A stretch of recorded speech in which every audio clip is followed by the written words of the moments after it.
What you heard from Elvira is that, in fact, to have some creativity, and we have to push our ideas. And what she saw is that we can really do so if we can exploit to the maximum ideas. So, and when we are speaking in innovation, which is sometimes we try to mislead innovation with creativity, innovation means that we have to answer to demands from the market. And because people want to make money. And typically, we have a world of ideas, which is the excellent science. This, we have to challenge the societal issues, and of course, to make the bridge from what we are making in science, we have to impasse on this concept industrial leadership, because they know not only how to promote the concepts, but how to make money. And we need money to move our system. And of course, we have in one side what we call the knowledge, and the other, we have the market. And we have to bridge this concept and just to finish our value chains. And this is what matters. And this is why we have sometimes some divorce between academy and the industrial world. That needs to be bridged. And of course, we have to exploit to the maximum the concepts and our ideas. And how we can connect ideas to market. In fact, the ideas are just, you are in a desert, and then you have an oasis. You have a green flourishing in the middle of the desert.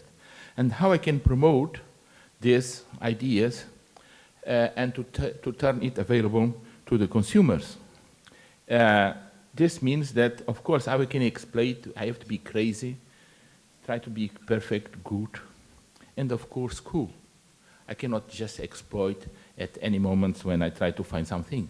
But what I need is to bridge and to make a landscape with nice trees. This is how it matters, is to transform deserts in really a green world. And this is done following innovation. And in most of the cases, we don't need to invent again the wheel. We just need to optimize and to turn it efficiently for the use and exploitation of the people. And now, what I will try to tell you, because this is also my function as president of MRS, I try to show you that without materials there are no party, no science at all. We need materials to develop any type of commodities. And this is a study that we did for the Commission, and we tried to prove, and thanks God it was accepted in Horizon 2020. And if you look for the three main issues, which we need energy for our comfort, and you can see that along the years, more and more we are exploiting the functionalities of the materials. And as Elvira said, we also need to give comfort and goodwill to our citizens. And this means that if we keep exploiting our resources as we are doing today, it means that we don't have resources after 28 years or 50 years maximum, because we don't care about the use of the materials. This means that we need to use much less amount of materials with the same type of functionalities. This is why we call nanotechnologies, is to exploit the performances at a nanoscale. And this is what happens with materials. And you can have a very good example, which is a house. For a house, you have to keep it to give comfort to the citizens, and you can look for different issues and different materials that you need to use to improve the quality of the comfort of our citizens. And this is why materials are really very promising. And we also have ideas. And one of the ideas that we promote in our lab was the solar tile. And it is nothing very complicated. We just try to combine one traditional Portuguese industry, which is to make the tiles. And we invited and we try to work with Revigress, which I don't like because they support a team that I don't like. I'm fully green.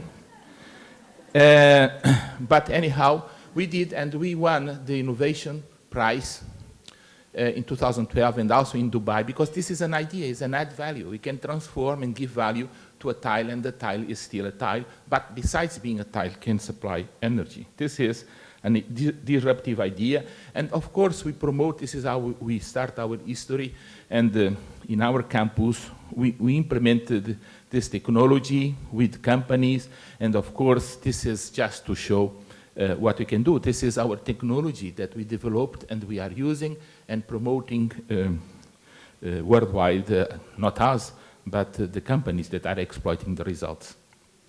And of course, Elvira spoke that we can try to mimic the nature. This is something that we are doing when we are speaking about sustainability or in paper technology. So in fact, materials and nanotechnologies are the motors to boost progress and economy, and of course to create the new jobs of the future. And of course, if you look for other tendencies like for ICTs, for information and communication technologies, the trend is the same. The developments that we are reaching today is just because we can invent different materials. Elvira just spoke about the transparent electronics. You can say what I believe that we may have an interactive journal in the near future where you can have the information, all this on paper. And this is what we are currently developing is electronics on paper. Those are examples, and also you can see display, electrochromic display that we developed. And in the future, you may have this interactive information, and you can have holes where you can stick all your electronics. And of course, this is GPS, this is what we think that, in fact, we are turning reality the world of Harry Potter. Look at the journal of Harry Potter, and I believe in the next 3 or 4 years, it will be a reality. You can really have a nice sheet of paper with all your information, because you can store your information, you can display your information on this. And of course, we can make transistors, CMOS. This is what we are doing today. We have this, everything what Elvira spoke. And also, our main breakthroughs very recently, we are working with Stora Enso, which is a very famous paper industry company that is working on packaging. And we can make solar cells, we can make batteries. And so we can harvesting completely packaging. And so we can also boost the food industry technology for the future. And when you have the validate, you will know by sure when is the validate of your product, not as it is today, that is just a guess, it's just a statistic. And you can save more than 30% of waste food that the supermarkets, they just disappear because they don't know by sure if the validate that they stick are correct or not. And we believe that this can be done in the near future. In 2004 and 2005, we won the stimulus prizes for excellency that FCT gave to us. We transformed to be associated lab in 2006. This is how our famous story started. And of course, we have all this climax happens in 2008 with the ERC that Elvira got, because she got not 2 things. She was a woman, she was a Portuguese, but she got the first prize when on the first edition of ERC, which the competition was really tough. Not today, because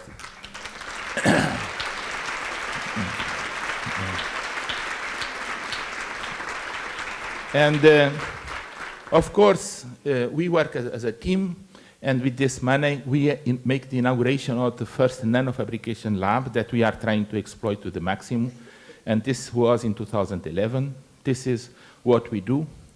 And we have to sell our ideas. And we have to have people that can trust in our concepts. We have Samsung, so we are working. So we did not came from Singapore, we came from Korea, where we go next week again. Things are going well. And also we have with Korea, again, which is E3 is the labs of LG. So we have for new ideas, new concepts, memories, exploiting this type of concepts. And we will start also working with paper with them. And of course, we have on this patent, the biodetection that Elvira spoke, also is patented by us. So, and this is something that we have to do to promote our knowledge and to save us. And this is also our last concept, which is to make an electrochromic transistor, which changes the color. So the pixel itself on a display is the transistor and also the color. So we can control the color. This was really a big success, and this is what we are also negotiating with companies today. And what is the success? You can see here the history of success. When we started, so I started a team. I was really, I have been lucky because I could enthusiasm the people that work with me. And this is the amount of money that we could reach out of projects when we started. Today, we multiply by 20 this money that we got at earlier stages. And even today, the money that we receive from the state, because we need money from the state, we are a team with 51 people, and only 6 are paid by the state. The others are paid from the projects. And this is very famous because we multiply by 5 each euro that we receive from the state. So this means that we are capturing resources outside the state. So we are not waiting for the state to support us. And there are a very, very famous, and this is the 50th anniversary of the death of someone that I appreciate very much, which is John Kennedy. And he said, don't wait for what the state can do for you. Just tell me what you can do for your state. And this is our main lemma, is to see what really we can do for our country, because we are proud to be Portuguese. And of course, to be Europeans. We want to be in Europe. And our concepts about these materials has been well appreciated. During the last year, the Denmark presidency, we signed a contract with the European Commission and with the main players at the industrial level, just trying to create what we call a common house. And this is something that they've been fighting for. It was accepted. I have had the support of our members of the parliament, Graça Carvalho, Marisa Matias, and Correia de Campos, and this is something is a reality. We will have a common house, and this was an idea that was born by a Portuguese guy and accepted by the European Commission and by the European Parliament. Because, as I said, no materials, no party. And we want to have really a party. And of course, this is the recognition that we are very well accepted by the Nobel laureates. This is some examples, but as you can see, I'm a minority because I have 2 wonderful ladies living with me, which is my wife and my daughter. And everyone accepts our concepts. And I'm proud of living on this way, because I think that I created and I have people that are able to continue. And Bashur is a woman, could be a man, but is a woman. Thanks God, that's why I'm here today. Okay, thank you very much.